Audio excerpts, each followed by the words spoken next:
Are you really ready to sell? Most owners think they're ready to sell their business. Revenue is solid. Margins are good.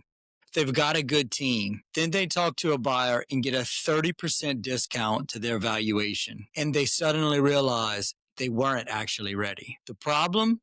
They're measuring readiness by the wrong things. A buyer doesn't care how much revenue you make. They care about whether your business will survive or not. And most owners haven't built that yet. In this series, I'm showing you the 5 dimensions of real exit readiness and how to know if you actually have them. Let's get started. Financial clarity. The first dimension of exit readiness is financial clarity. And here's what most owners get wrong about this. You think it means having accurate financial statements, and it does, but that's not enough. Financial clarity means a buyer can open your books right now and immediately understand your unit economics. They can tell you which customer segments are most profitable. They can identify where you're leaking cash. They understand your working capital needs without asking a single question. Most owners score about a 6 out of 10 on this dimension. They know their numbers, but the story isn't transparent, and a buyer has to dig. An exit-ready owner is an 8 or a 9 when everything is visible and the narrative is clear. Operational independence.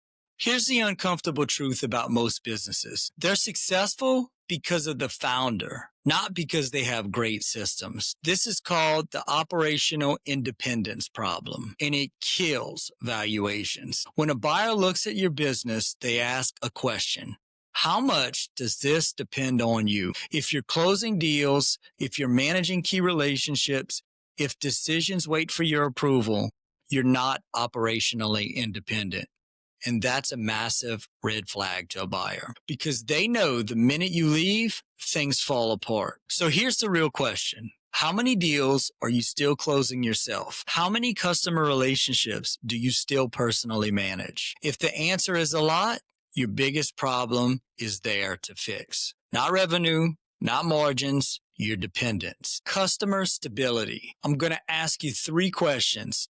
And if you can't answer them immediately, you have a customer stability problem. Question 1, what's your annual churn rate? How many customers are leaving you every year? Question number 2, what percentage of your revenue comes from your top 10 customers? Question 3, are your customers expanding their spending with you? Or are they flat or declining? Most owners can't answer these questions off the top of their head, and that's a problem. Buyers will answer this during diligence. And if your answers are bad, they'll discount your valuation because customer stability isn't an option. It's a fundamental driver of what your business is worth. Spend this week and pull these numbers. You need to know them.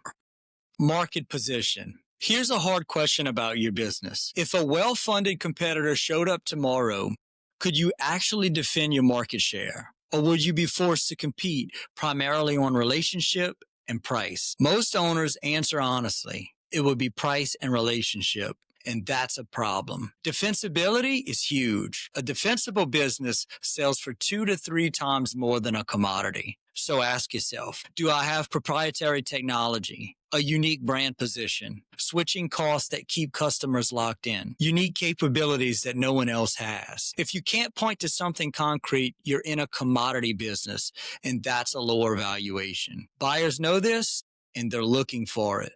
Team and culture. This is huge. Here's what most don't realize. When a buyer acquires your business, they're not just buying revenue, they're buying your team. And if your team doesn't want to stay, the deal falls apart. So buyers ask themselves, do I want to keep these people? That depends on 2 things. First, do people work here because they believe in something or because it's a job?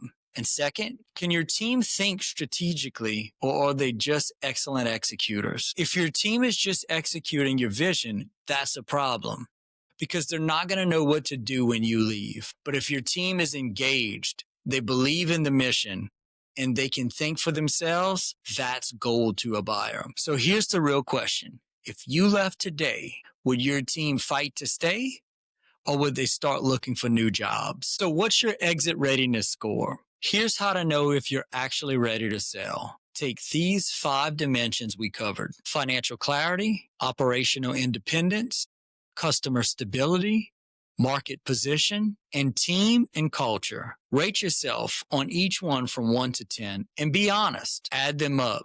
That's your exit readiness score out of 50. 40 or above, you're close. 6 to 12 months of work and you're genuinely exit ready. 30 to 40, you have significant gaps. This is a 12 to 24 month project. Below 30, you're not actually ready.